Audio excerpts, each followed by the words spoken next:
Tumunog na ang gandingan para sa bayan.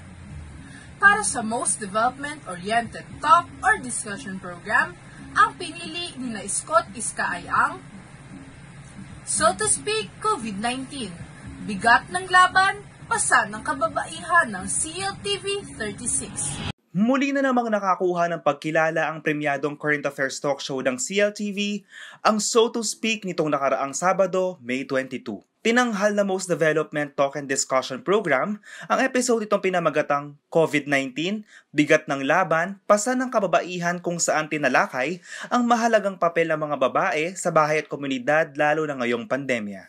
Nangibabaw ang So to Speak maging sa mga programa ng mga malalaking national networks gaya ng The Source, News.ph at The Exchange ng CNN Philippines at Mars ng GMA-GTV. Nais naming pasalamatan ang mga bumubuo ng UPLB Gandingan sa karangalang iginawat ninyo sa aming programang So to Speak.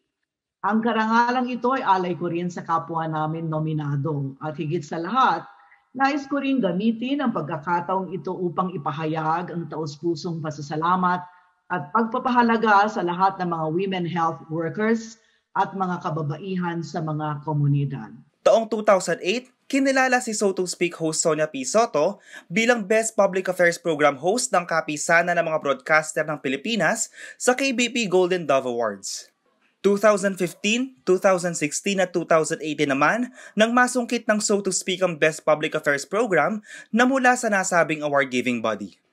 Taong 2017, ginawaran na rin ng UP Gandingan ang So to Speak ng Special Citation for the Most Development-Oriented Talk Show at si Binibining Sonia Soto bilang Best Public Affairs Host noong 2020. Samantala, tinanghal din bilang finalist ang dating Kapampangan News Program ng CLTV na Balitang Balen para sa Most Development-Oriented News Story category. Makakaasa kayo ng CLTV 36 ay patuloy na magiging tulay upang maiparinig ang saloobin ng taong bayan, lalo na yung mga walang boses sa ating lipunan. JM De Jesus, CLTV News.